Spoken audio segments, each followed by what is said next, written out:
नमस्कार, आप देख रहे हैं जवाब तो देना पड़ेगा और आपके साथ में विजेंद्र सोलंकी।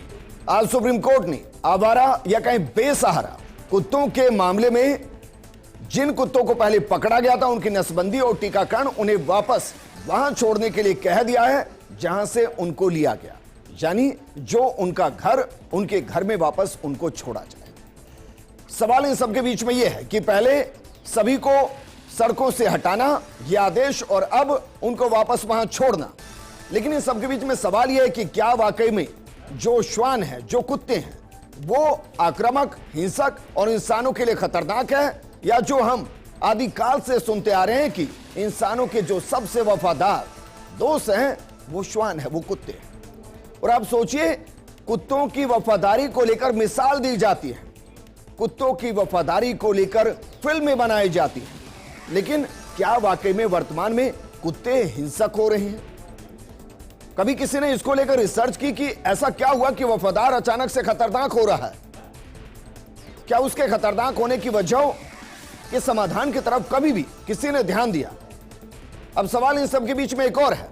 कोर्ट ने कहा है कि जो पब्लिक प्लेस होगा उसमें बेसहारा कुत्तों को खाना नहीं दिया जाएगा। सुप्रीम कोर्ट का फैसला है, सम्मान है, लेकिन कहा तो यह भी जाता है कि अगर बेसहारा को अन्न का निवाला दे दिया जाए तो उसका वो कर्ज कभी नहीं भूलता और वो हमेशा के लिए वफादार होता है, और ये कुत्तों के लिए कहा जाता है। तो क्या उनको खाना देने के लिए एक अलग से निर्धारित जगह बनाई जाएगी जहां पहले उन भूखों को लेकर जाया जाएगा और फिर वहां उनको खाना दिया जाएगा? सवाल बहुत से हैं, और सवाल यह कि क्या इस सोसाइटी के अंदर पशु जो कि बेजुबान है और वो जिनके पास जुबान है, क्या इन दोनों के बीच में कोई सामंजस्य है, या उस सामंजस्य को इस तरीके से बिगाड़ने की कोशिश की जा रही है? आज बात इसी मुद्दे पर।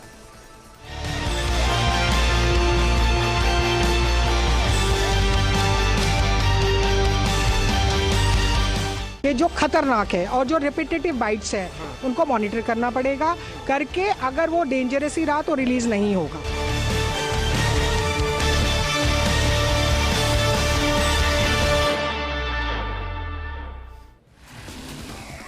वाकई में बहुत अच्छा कहा कि भाई जो खतरनाक है और जो लगातार हमले कर रहा है उसको सजा मिलनी चाहिए, लेकिन उस एक के चक्कर में उस मोहल्ले के सभी श्वानों को, कुत्तों को सजा नहीं मिलनी चाहिए।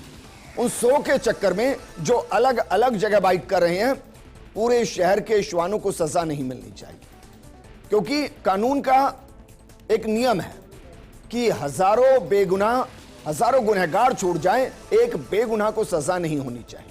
क्या वो सिद्धांत बेजुबानों पर भी लागू होता है? इस मुद्दे पर बात करने के लिए हमारे साथ मौजूद हैं बीजेपी प्रवक्ता नवीन शर्मा जी, कांग्रेस प्रवक्ता अनुश्री शर्मा जी, अधिवक्ता मोहित खंडेलवाल जी, पशु प्रेमी रोहित गंगवाल जी, और हमारे साथ चिकित्सक के तौर पर डॉक्टर संजय मौजूद हैं। लेकिन शुरुआत मोहित आपके साथ करना चाहेंगे। जरा बताइए, कानून के अंदर किन किन 5-7 पॉइंट्स का आज जिक्र किया गया कि भाई इनको आपको करना पड़ेगा? देखिए, ऑनरेबल सुप्रीम कोर्ट का जो आज फैसला है वो जो पूर्व में 11 अगस्त को फैसला आया था उसमें थोड़े करेक्टिव मेजर्स करते हुए पारित किया गया है। ऑनरेबल सुप्रीम कोर्ट ने जो 2023 के एनुअल बर्थ कंट्रोल नियम है उनका हवाला देते हुए कहा कि इस नियम के अनुसार एनिमल्स को, स्पेसिफिकली जो कुत्ते हैं, उनको आप नसबंदी कर कर और टीकाकरण कर कर वापस वहीं छोड़ सकते हैं जहाँ से उनको उठाया गया है। परंतु यदि वो आक्रामक है या फिर वो रेबीज फैला सकते हैं तो ऐसी स्थिति में उनके टीकाकरण के उपरांत भी आपको उन्हें शेल्टर होम्स में रखना पड़ेगा और आप उनको रिलीज नहीं कर सकते। ठीक है। ऑनरेबल सुप्रीम कोर्ट ने माना कि यहाँ प्रश्न इंसानों के अधिकार का और कुत्तों के अधिकार दोनों का है, तो उसको बैलेंस करते हुए ऑनरेबल सुप्रीम कोर्ट ने कहा कि आप जो कॉमन पब्लिक प्लेस है वहाँ कुत्तों की फीडिंग नहीं करेंगे और ये करना गलत होगा। ऑनरेबल सुप्रीम कोर्ट डायरेक्शंस दिए कि हर म्यूनसिपल एरिया में, हर म्यूनसिपल बोर्ड में एक फीडिंग वार्ड हो, एक फीडिंग एरिया होगा जहाँ पे आप कुत्तों की फीडिंग कर सकते हैं, जिससे कि हर जगह कुत्तों की फीडिंग करने से वो अनरेगुलेटेड होते हैं और वहाँ जो लोग चलते हैं उन्हें दिक्कत होती है। तो इन सभी समस्याओं को देखते हुए तो कुत्तों को जागरूक करना पड़ेगा कि भाई आप उन सेंटर पर जाइए, वहाँ खाना मिलेगा, आप गली में मत घूमिए। माफी के साथ मैं आपके पास आ रहा हूँ, वापस मुद्दे पर लौटते हैं, क्योंकि सवाल यह है कि क्या वाकई में वफादार दोस्त खतरनाक दुश्मन में बदल रहे हैं, और क्या कोर्ट जो कह रहा है उसके बाद स्थिति बदल सकती है? हमारे साथ डॉक्टर साहब भी मौजूद हैं, डॉक्टर संजय हैं, पशु चिकित्सक हैं। डॉक्टर संजय, जरा बताइए, एक वफादार दोस्त से एक दुश्मन खतरनाक दुश्मन बनने के बीच में कुत्ते के अंदर कैसे चेंज आते हैं, आप तो बखूबी समझते होंगे। मोस्टली इन इंडिया के अंदर जो मोस्टली रेबीज है, डॉग बाइट्स से बचने के लिए और डॉग बाइट्स के लिए आपको पहले डॉग्स का बिहेवियर जानना होगा कि आपको डॉग बाइट्स हो क्यों रही है। क्योंकि अगर एक कॉलोनी में 100 डॉग्स हैं तो 100 के 100 अग्रेसिव नहीं है, सबके सब रेबीज नहीं है जी। तो अगर आपको एक डॉग का बिहेवियर पता है कि वो डॉग आपको बाइट करने आ रहा है, क्योंकि अगर आप डॉग से सामने रन कर रहे हो, अगर डॉग आपको अप्रोच कर आप उसके सामने वॉक करोगे तो डॉग बाइट्स होंगी। अगर आपने कभी भी नोटिस किया होगा मोस्टली डॉग बाइट्स बॉडी के पिछले पार्ट्स में होती हैं, क्योंकि हम डर के भागने लगते हैं, डॉग्स आके बाइट करते हैं। और हमारे डेटा के हिसाब से, helping suffering animal birth control data के हिसाब से, most dog bytes female dogs के थ्रू होती हैं, जो कि एक मैटरनल प्रोटेक्टिव बिहेवियर है जिसके प्रोटेक्टिव। कारण संजय जी, माफी के साथ मैं रोक रहा हूं भाई, अगर वो कुत्ते की तरह भागे तो कुत्ते को नुकसान का डर हो सकता है। अब आदमी सीधा आगे भाग रहा, पीछे से काट रहा है, अब इसमें कहां से डर आ गया? मतलब जो कुत्ते से दूर भाग रहा है उसको पीछे से काटा जा रहा है, अब इसमें कुत्ते को क्या डर लगा? डॉग पहले डरा सर, रनिंग बाद में हुई। डॉग पहले, अगर आपको डॉग का बिहेवियर पता है, लाइक डॉग ने पूंछ नीचे की हुई है या फिर डॉग भी आपसे डरा हुआ है, dog bite sudden dog bite नहीं, क्योंकि डॉग भी आपसे डरा हुआ है, वो एक उसका सेकंड बिहेवियर है आपके थ्रू, क्योंकि उसने आपसे डरा ट्रिप डॉग बाइट्स हुई है। और जो रेबीज डॉग्स हैं, रेबिड डॉग्स हैं, उनको क्लिनिकल डायग्नोसिस ठीक है संजय जी, देखिए मैं इससे इसलिए भी इत्तेफाक नहीं रखता क्योंकि मैं हर गली के अंदर ऐसे गैंग को देखता हूं, चाहे कोई निकल जाए वहां से, उनको भोंकना है तो भोंकना ही है।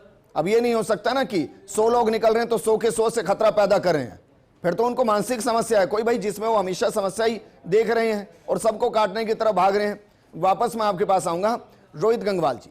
देखिए इसमें कोई डाउट नहीं है कि हमने वो दौर देखा है, और मैं तो उस परिवार से भी हूं जहां पहली रोटी आज भी गाय की और 2 रोटी श्वानों की, कुत्तों की निकलती है।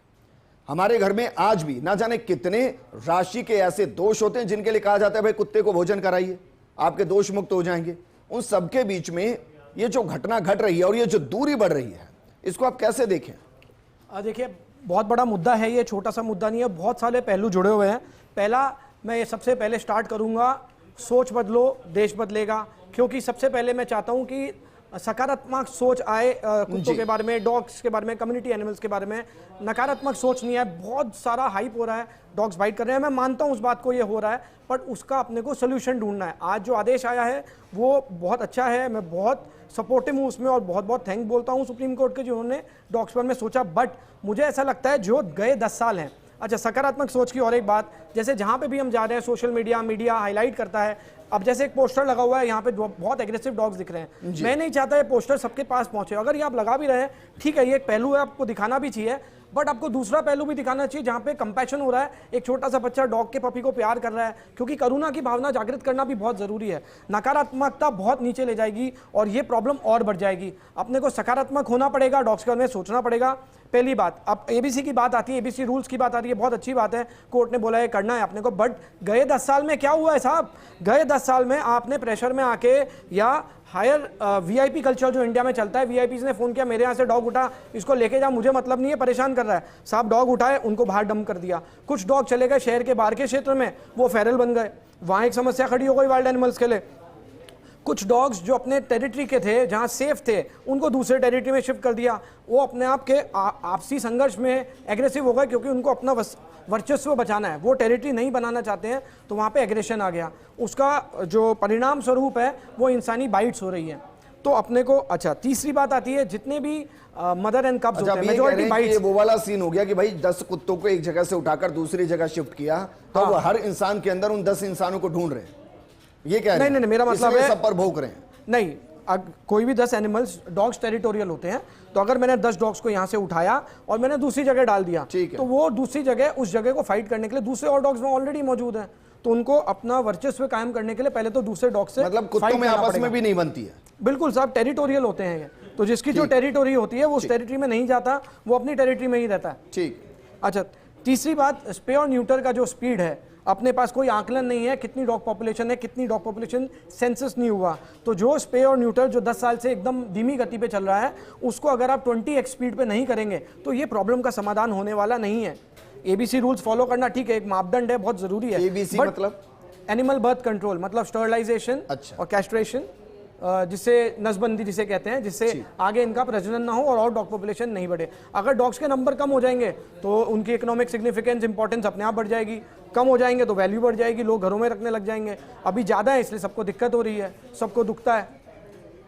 ठीक है, वापस मैं आपके पास आऊंगा मोहित, क्योंकि आपकी बात अधूरी रह गई थी, मैं उसी को आगे बढ़ा रहा हूं। भाई अवेयर किसको करना है? कुत्तों को करना है, इंसानों को करना है? एक तरफ कहा जा रहा है कि कुत्तों के बिहेवियर को समझाइए, दूसरी तरफ कहा जा रहा है कि नहीं, कुत्तों को समझाना पड़ेगा कि भाई आपको अब हर जगह पर खाना नहीं मिलेगा, आप जाइए, एक निर्धारित जगह है आपके लिए, वहां आपके लिए टिफिन खोलेंगे, वहां भोजन कीजिए, वापस आकर फिर जो करना है जहां कीजिए। जी विजेंद्र, देखिए सुप्रीम कोर्ट की मंशा ये है कि हर म्यूनिसिपल वार्ड में आप फीडिंग एरिया बनाएं, जहाँ पे जिस भी व्यक्ति को कुत्तों को फीड करना है वो वहाँ पर आए और फीड करें। देखिए शुरुआत में लगता है कि इम्प्लीमेंट कैसे होगा, पर लॉन्ग टर्म में इम्प्लीमेंटेबल है। ऐसा देखा गया है कि अगर आप कुत्तों को बताएंगे, थोड़ा थोड़ा उनको धीरे पता लग जाएगा खाना यहाँ मिल रहा है, तो वो अक्षर रूप से वहाँ जाएंगे। ऐसे गायों में देखा जाए, गायों को पता है कि यहाँ पे चारा मिलेगा, तो गाय अपने आप सुबह शाम वहाँ पहुँच जाती है, आपको ले जाने की जरूरत नहीं है। उनके अपने आप एक ट्रेट होता है, उनको पता है कि यहाँ पे खाना मिलना है, तो अपने आप पहुँच जाएगी। तो एक लॉन्ग टर्म में डेवलप हो सकता है, और इसके लिए भी ट्रेनिंग देनी होगी। तो जो एनिमल एक्सपर्ट्स है जो इसमें डील करते हैं, वो ऐसी ट्रेनिंग कुत्तों को दे सकते हैं और इम्प्लीमेंट हो सकता है। फर्क क्या पड़ेगा उससे? काटने के बिहेवियर पे क्या अंतर आ रहा है? सुप्रीम कोर्ट का ये मानना है कि जो आप अगर स्ट्रीट्स पे फीडिंग करते हैं, तो कुत्ते अगर वहाँ पे एक जगह एकत्र हो जाते हैं एक साथ, और उससे जो आसपास के लोग हैं उन्हें दिक्कत होती है। जैसे समझ लीजिए, ऐसा देखा गया है कि जो छोटे बच्चे बाहर घूमते रहते हैं या बड़े बुजुर्ग हैं, अक्सर ऐसे देखा गया है कि उन्हें कुत्ते काट देते हैं और वो बुरी तरीके से जख्मी हो जाते हैं। तो ऐसे प्रकरणों को अवॉइड करने के लिए ये गाइडलाइंस मेरे हिसाब से फ्रेम की गई है, और सुप्रीम कोर्ट ने मंशा क्लियर की है कि हमें कुत्तों की रक्षा करनी है, और ऐसे को ये भी देखना जरूरी है कि जहां इंसानों को हार्म हो रहा है, तो इंसानों को हार्म होना भी सही नहीं है। तो सुप्रीम कोर्ट की मंशा स्पष्ट है। बैलेंस ऑफ राइट ऐसे भी समझ सकते हैं कि धीरे धीरे कुत्तों को समझ में आ जाएगा भाई आपको खाना वहां मिलता है जी, तो वो कॉलोनी और बाकी इलाकों से धीरे धीरे शिफ्ट होकर उस इलाके के प्रीमाइसेस के नजदीक आ जाएंगे। मंशा ये हो सकती है। ठीक है नवीन शर्मा जी। क्योंकि मैं राजस्थान में सिर्फ जयपुर का आंकड़ा देता हूं, हालांकि ये वेरीफाई नहीं होता है, लेकिन 2015 के आसपास शायद 30,000 के आसपास श्वान बताए गए। आज की तारीख में 90,000 के आसपास है।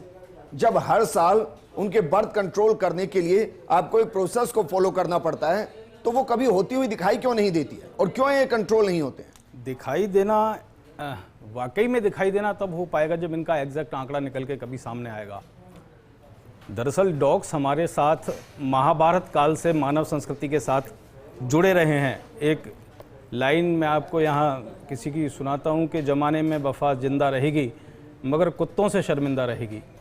तो वफादारी का जब कोई मिसाल कहीं दी जाती है तो कुत्ते इंसान के लिए सबसे ज़्यादा वफादार साबित हुए हैं। पहले जंगलों में रहते थे, अब जंगलों में नहीं रहते, पूरी तरह मनुष्य के साथ रहते हैं। अब इस हालात में बहुत सारे हादसे ऐसे हो सकते हैं। जंगल में तो नहीं बचे ना, जंगल में ही मनुष्य आ गए हैं। नहीं, अभी भी ऐसा नहीं है कि तो फिर अब ये मान लिया जाए कि जंगल में अब कोई भी जानवर नहीं रहते। जंगल में अभी भी कुछ जानवर रहते हैं। वो भी दिन आ जाएगा सर, कोई बात नहीं। चलिए आज की बात वो भी दिन आएगा। तो बात में ये कह रहा था का भी जिक्र ले लूंगा ना, 20 साल पहले की तस्वीरें निकाल लीजिएगा। जी जी बिल्कुल, मैं ना जंगल के अंदर इंसान आ गए। मैं उस बात पे भी आपसे चर्चा करूंगा। पहले आज जिस बात पे चर्चा करने आया हूं उस बात पे चर्चा मैं आपसे कर लूं। तो दरअसल क्या है कि मानवीय संस्कृति और सभ्यता के साथ साथ लंबे समय से श्वानों का रहना चला है। अब मनुष्य की आबादी का भी निरंतर बढ़ना और कुत्तों की आबादी का भी निरंतर बढ़ना, इस कारण ये घटनाएं बहुत तेजी से सामने आई हैं, दिखाई दे रही हैं। इसके लिए कांग्रेस तो जिम्मेदार नहीं है ना? कांग्रेस तो जिम्मेदार नहीं है ना? इसके लिए जो जिम्मेदार है वो मैंने मेरे पहले सेंटेंस में बोल दिया कि समुचित रूप से दोनों की ही आबादी बढ़ना। ठीक है, अब मुझे बताइए, जयपुर के अंदर तो फिलहाल बीजेपी है जी, दोनों जगह, निगम में भी और स्टेट में भी। अब बताइए कि शहरों के अंदर व्यवस्था क्या की जाएगी और कितने दिन में की जाएगी? अभी फिलहाल की व्यवस्था यह है कि जहां कोई भी कंप्लेंट डॉग बाइटिंग की होती है तुरंत एक्शन लिया जाता है। यह फिलहाल की व्यवस्था है। ठीक है। सुप्रीम कोर्ट के दिए हुए डायरेक्शन जो आज नए निर्देश आए हैं, इन पर शीघ्रातिशीघ्र अमल सरकार के द्वारा किया जाएगा जी, और यही मेरे हिसाब से किया जाना चाहिए। नसबंदी कितनी की गई है अभी तक?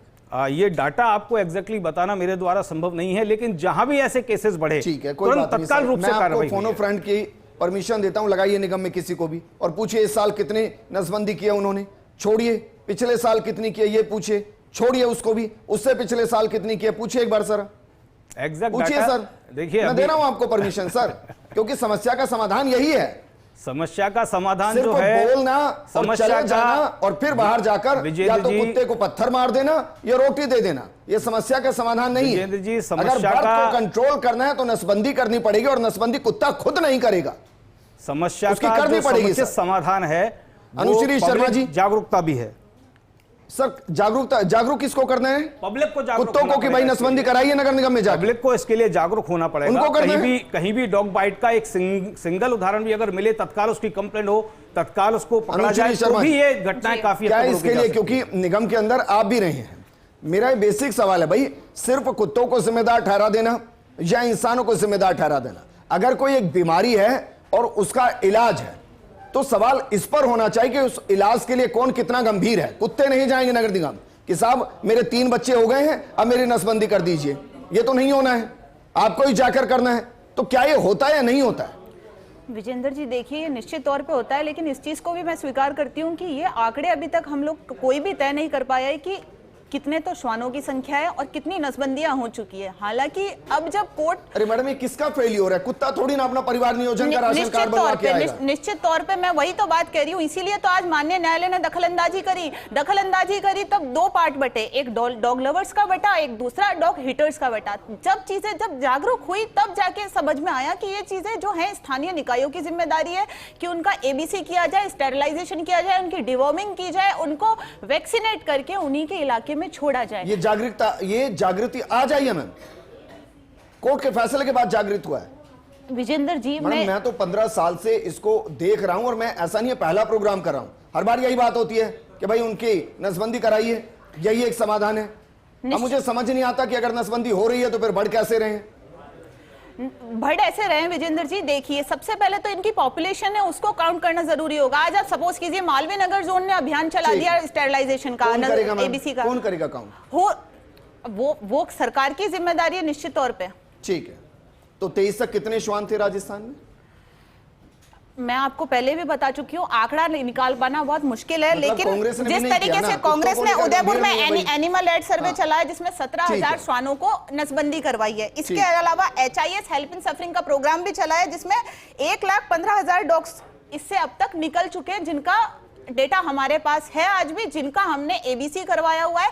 अब आप बढ़ती हुई आबादी की बात करेंगे तो एक जयपुर महानगर 1 भी है, महानगर 2 भी है और जयपुर डिस्ट्रिक्ट भी है। इनकी आबादी तय कर पाना, सबसे पहले आप वैक्सीनेट एबीसी को लागू कब करेंगे? जब इनकी आबादी तय होगी कि हाँ इतने लाख डॉग्स हैं और इन पे इस स्तर पे काम हो सकता है। आप पहले इनकी काउंटिंग कीजिए कि ये किस तरीके का है। एक कुत्ता ना मैम, मैं जितना समझ पा रहा हूँ और एक्सपर्ट भी हैं, अपने 500 मीटर के दायरे से बाहर नहीं जाता है। बिल्कुल नहीं जाता है। तो अगर आप उस 500 मीटर के दायरे के अंदर भी उनको वैक्सीनेट करना या फिर उनको नसबंदी करना शुरू करेंगे ना मैम, तो धीरे धीरे सारे इलाके हो जाएंगे। काउंट करना तो बहुत अलग है, काउंट और नसबंदी साफ करते चले जाएंगे। विजेंद्र जी इस स्तर पे कई एनजीओज भी काम कर रहे हैं और कुछ समय पहले आप जिस तरीके की बात कर रहे थे, जैसे आज मैं जिस ब्लॉक में रहती हूँ, जिस कॉलोनी में रहती हूँ, 4-5 कुत्ते हैं, उनको मैंने अपने स्तर पे एबीसी करा रखा है। ऐसे बहुत सारे डॉग लवर्स है, लेकिन अगर आज हमें कॉलोनी की बात लेते हैं, ये समस्या न्यायालय में आई कहां से? आप कह रहे हैं किसको जागरूक होने की जरूरत है? श्वान जो है वो तो बोल नहीं सकता है, उनकी आवाज कौन उठाएगा या उनको समझेगा कौन? आज अगर न्यायालय का फैसला है तो कहीं ना कहीं वो जन सुरक्षा और पशु अधिकारों का दोनों का संतुलन रखता है। आप इस चीज को देखिए, अगर एक कॉलोनी है उसमें एनिमल लवर भी है तो एनिमल हेटर भी है। ये समस्या आ कहां से रही है? डॉग बाइटिंग की या किसी भी और चीज की? मुझे लगता है भाई कुत्तों को समझाना पड़ेगा कि अगर आपने 2 से ज्यादा बच्चे पैदा किए तो आपको भोजन नहीं मिलेगा। अगर वो समझ गए ना एक बार, मैं यकीन से कह रहा हूं, फिर उनकी आबादी रुक जाएगी। सो मैं ये कहना चाहूँगा, when there is a will there is a way. अगर अपन चाहें, क्या सरकार चाहे तो क्या ये नहीं कर सकती? नसबंदी करना कोई बहुत कठिन काम नहीं है, सरल काम है मेरे नज़र में, क्योंकि पहले भी हुई है, आंकड़े कम हुए, आंकड़े कम किए गए, क्योंकि जो प्रक्रिया है टेंडर की, नगर निगम का एक टेंडर निकलता है, उसमें आप नसबंदी का टेंडर देते हैं, तो आपने टेंडर उसको दिया है जो सबसे सस्ता आपको हर साल निकलता है सर, हर साल होता है, और सबसे सस्ता टेंडर जो देता है उसको कितने दिया करोड़ जाता का है। होता है? हाँ, कितने करोड़ का होता है अमूमन? ये आई थिंक 3-4 करोड़ रुपए का होता है। बट और ये एक नसबंदी में कितना पैसा लगता है? करीब 700 से 800 रुपए पे टेंडर उठता है, जो कि अनुमान कॉस्ट हम मानते हैं 1300 रुपए आनी चाहिए। बट आप ये समझिए 1300 रुपए की कॉस्ट कोई 700 में कर रहा है तो वो काम कैसे करेगा साहब, मेरे को ये समझ नहीं आता। 10 में से एक की नसबंदी करके 10 को दिखाएगा, अब वो करना ही पड़ेगा उसे, वो वरना पोसावट नहीं है। तो जो ये सिस्टम है टेंडर का वो मेरिट पे होना चाहिए, वो सबसे सस्ते वाले पे नहीं होना चाहिए। मैं बिल्कुल इसके आगे नहीं। लेकिन ये मुझे कभी भी टेंडर में समझ नहीं आता कि भाई जिसको गवर्नमेंट ये मानकर चल रही है कि 2 रुपए में काम होना है, गवर्नमेंट का मतलब है कि सब चीजें सबसे सस्ती मिलेंगी, तब वो 2 रुपए में हो रहा है। तो कोई उसको 75 पैसे में कैसे उठा सकता है और कैसे उस टेंडर को दिया जा सकता है? देखो इस बारे में मैं नहीं बोलना चाहूंगा, पर ये अपना जो सिस्टम है, चलिए आप मुझे सीधा मोटा मोटा आंकड़े कि भाई लगता है कितने श्वानों को हर साल नसबंदी करने का एक टारगेट मोटा मोटा रखा जाता है, ये बता दीजिए। अगर मुझे आप आज की तारीख में पूछे तो मुझे लगता है कि जो नसबंदी का नगर निगम का टारगेट होना चाहिए वो होना चाहिए कम से कम 60,000 श्वानों का खाली जयपुर मात्र में, और इसके अलावा वो भी युद्ध स्तर पे होना चाहिए। आपको टीम्स बनानी चाहिए, कॉम्बिंग करना चाहिए। 60,000 मैं मानता हूं। 60,000 को 1300 से गुना कीजिए सर, कितना हुआ है? मेरी गणित वीक है, आप मुझे बता दीजिए, पर जो भी है। नहीं, गणित मेरी ओर ज्यादा वीक है, लेकिन मुझे लगता है 70 करोड़ के आसपास कुछ होगा शायद। हाँ 70 करोड़ सर। फिर रोड किस में बनेंगे और कचरा किससे उठेगा? साहब यहाँ 15,000 करोड़ के शेल्टर बनाने के लिए सुप्रीम कोर्ट ने ऑर्डर दे दिए। अब आप 70 करोड़ की बात करें, 15,000 का आंकलन आता सर अगर आप शेल्टर बनाते इन श्वानों के लिए तो। ठीक मोहित, क्योंकि अगर शेल्टर बन भी जाते हैं तो शेल्टर के अंदर भी आपको व्यवस्थाएं करनी पड़ेंगी और उसका मासिक खर्चा अलग से होगा। ये खर्चा कौन वहन करेगा? सेंटर वहन करेगी। यही ऑनरेबल सुप्रीम कोर्ट ने अपने इस फैसले में कहा जो आज आया है कि जो पुराना फैसला था उसमें जो कहा गया करने को वो इम्पॉसिबल है, एंड कोर्ट किसी भी व्यक्ति को इम्पॉसिबल एक्ट करने के लिए नहीं कह सकता।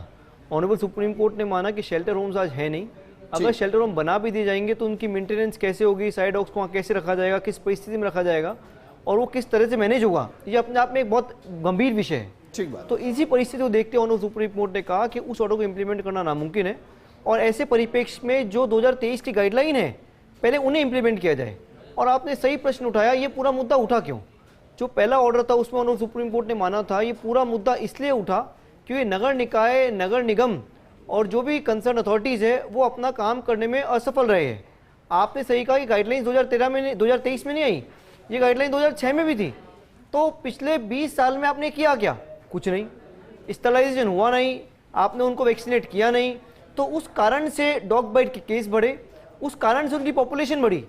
तो ये सारे जो स्टेट फेलियर था जिसकी वजह से जो आम जनता थी वो सफ़र कर रही थी, इसी समस्या को देखते हुए सुप्रीम कोर्ट ने इसने खुद में प्रसंज्ञान लेकर ये आदेश पारित किए। इसकी कोई डेडलाइन दी है कि कब तक ये करना है? देखिए सुप्रीम कोर्ट ने स्टेट्स को कहा है कि आपको इसमें कंप्लायंस करके एफिडेविट वहाँ फाइल करना है। कब तक? और इसके अलावा ऑनरेबल सुप्रीम कोर्ट ने ये भी कहा है कि मुद्दा खत्म नहीं हुआ, ये एक इंटरिम ऑर्डर है और ऑनरेबल सुप्रीम कोर्ट ने कहा सारे स्टेट्स को उसमें पार्टी बनाया जाएगा। अभी सिर्फ ये एनसीटी दिल्ली का इशू था, ऑनरेबल सुप्रीम कोर्ट ने कहा सारे स्टेट्स उसमें पार्टी बनाएंगे और सारे स्टेट्स के लेवल पे पूरे कंट्री वाइड एक पॉलिसी बनाने का काम इसमें किया जाएगा। ठीक है डॉक्टर संजय, जरा मुझे बताइए, क्योंकि सवाल बहुत से इसको लेकर भी हैं कि भाई क्या इस दूरी को कम किया जाए। अब एक तरफ तो एक घर के अंदर 4-4 श्वानों को पाला जा रहा है और वो अच्छे से रह रहे हैं और पूरी गली के अंदर 4 श्वान जो है वो समस्या बने हुए हैं। अब मैं इस चीज को कभी नहीं समझ पाता हूं, लेकिन मैं इसको लेकर फिर भी फिक्रमंद हूं कि एक ही व्यक्ति, एक ही गाड़ी, एक ही परिवार, एक ही गली से हर दिन निकल रहा है और हर दिन एक ही कुत्ता उसी के ऊपर हर दिन भौंक रहा है। ये एक्चुअली डॉग्स की मेंटेलिटी होती है। कुछ डॉग्स एक प्रॉपर व्हीकल से ही डरते हैं, सिर्फ वो एक व्हीकल को अप्रोच करेंगे। कुछ डॉग्स, कुछ अगर आपने देखा होगा जो कचरे वाले लोग कचरा लेके जाते हैं जिनके पीछे एक बहुत बड़ा ब्लैक कलर का बैग होता है, डॉग हरदम उन लोग को अप्रोच करते हैं क्योंकि उनको लगता है कि वो अनसेफ है, डॉग उनसे अनसेफ है। अगर वो बंदा वहां पे स्टैंड स्टिल एक जगह खड़ा हो जाएगा, डॉग उसको अप्रोच नहीं करेगा, डॉग उसको बाइट करने की कोशिश नहीं करेगा। ये एक अग्रेसिव डॉग्स के लिए है। अच्छा, मैं वीडियो देख रहा था, कुछ बुरा मत मानिएगा, 5-5, 6-6 महीने के बच्चे से अगर श्वान डर रहा है तो किसको जिम्मेदार मानूं मैं? 5 साल के 5-6 महीने के बच्चे को काट रहा है, फिर कौन जिम्मेदार है? वो तो बेचारा पैर पे नहीं चल पा रहा, भागेगा क्या? मैंने पहले बताया था maternal protective behaviour sir. Actually mother छोटे बच्चों को जन्म देती है, छोटे बच्चे पप्स के लिए और अपनी ह्यूमन सबके लिए बहुत अट्रैक्टिव होते हैं। छोटे बच्चे उनको अप्रोच करते हैं, स्मॉल पप्स को। मदर को लगता है कि मेरे बच्चे को उठाने या लेने आए। It's maternal protective behaviour. जो माँ अपने बच्चों को बचाने जाती है तो स्मॉल बच्चों को डॉग बाइट। अरे सर, बचाने तो तब आ रही है ना जब उसको खाया जा रहा है, बचाने भी ना आए। बट जो डॉग बाइट्स हो रहे हैं उसका सोल्यूशन सिर्फ नवीन शर्मा जी, मुझे प्रोग्राम क्लोज करना है। हाँ, 1 मिनट नवीन जी, एक लाइन में बस मुझे बता दीजिए, इस साल के टारगेट सार्वजनिक किए जाएंगे? 3 सवालों के जवाब क्या पब्लिक डोमेन में होंगे सर? 3 सवालों के। पहला, कितने के टेंडर हुए, कितने करोड़ के, कितने करोड़ में से कितने पे टेंडर छूटा? क्योंकि अगर यहां कहा जा रहा है कि 1300 रुपए एक नसबंदी पर खर्च हो रहा है, तो 700 रुपए में अगर कोई नसबंदी कर रहा है तो मान लीजिए वो उस पैसे को कहां यूज कर रहा है आप जानते हैं। तीसरा, क्या इसको किसी तरह वेरीफाई किया जाएगा कि भाई बताइए कैसे किया है? सबसे पहला आपने कहा कि कैसे इसको आप आंकड़े कब सार्वजनिक करेंगे। जैसे ही इसमें कुछ स्ट्रेटेजी तैयार होती है, जैसे इसका कोई प्लान तैयार होता है, जैसा माननीय सुप्रीम कोर्ट का डिसीजन है और अब सरकारों को स्वाभाविक रूप से राज्य सरकारों को पाबंद इसके लिए किया गया है, तो जैसे इसकी कोई स्ट्रेटेजी तैयार की जाएगी 100% इसके आंकड़े सार्वजनिक किए जाएंगे। कितने अभी तक टेंडर छोड़े गए, कितने अमाउंट पर छोड़े गए, ये फिगर अभी फिलहाल मेरे लिए बता पाना संभव नहीं है। सर मैंने इसीलिए तो दिया था आपको, 5-6 मिनट दिए थे, करते फोन फ्रेंड, सीधे आते हैं आंकड़े, बताता कोई कि भाई देखिए इतना किया है नगर निगम में। शुक्रिया हमारे साथ जुड़ने के लिए नवीन जी। अनुश्री जी आपका भी शुक्रिया, मोहित खंडेलवाल जी, रोहित गंगवाल जी और डॉक्टर संजय आपका भी बहुत शुक्रिया चर्चा में शामिल होने के लिए। एक चीज को आप बिल्कुल समझ लीजिए, एक तरफ बेजुबान और दूसरी तरफ वो इंसान है जिनके सबसे वफादार की श्रेणी में वही बेजुबान है जो आज की तारीख में सबसे खतरनाक उसी इंसान की नजर में। लेकिन मेरा एक सवाल, और शायद सुप्रीम कोर्ट भी इसी नजरिए से इसको देख भी रहा होगा। आप सोचिए, पूरे राजस्थान के अंदर बीते 1 साल में मोटे मोटे कहा जा रहा है कि 1000 के आसपास आंकड़े आए हैं जिसमें श्वानों ने, कुत्तों ने बाइट किया, और इसी राजस्थान में 25,000 के आसपास वो केस हैं जो शायद दुष्कर्म और छेड़छाड़ के हैं। अब अगर बाइट करने पर कुत्ते शेल्टर होम जाएंगे तो क्या दुष्कर्म जैसे जघन्य अपराध के बाद सारे इंसान शेल्टर होम चले जाएंगे? जरूरत है कि जो क्रिमिनल माइंडेड है वो कुत्तों में भी है जो बार बार बाइट कर रहे हैं, उनको आप सैचुरेट कीजिए, उनको अलग कीजिए, उनको शेल्टर होम लेकर जाइए, लेकिन ये जो बंधन आदिकाल से चला रहे हैं इसको मत तोड़िए।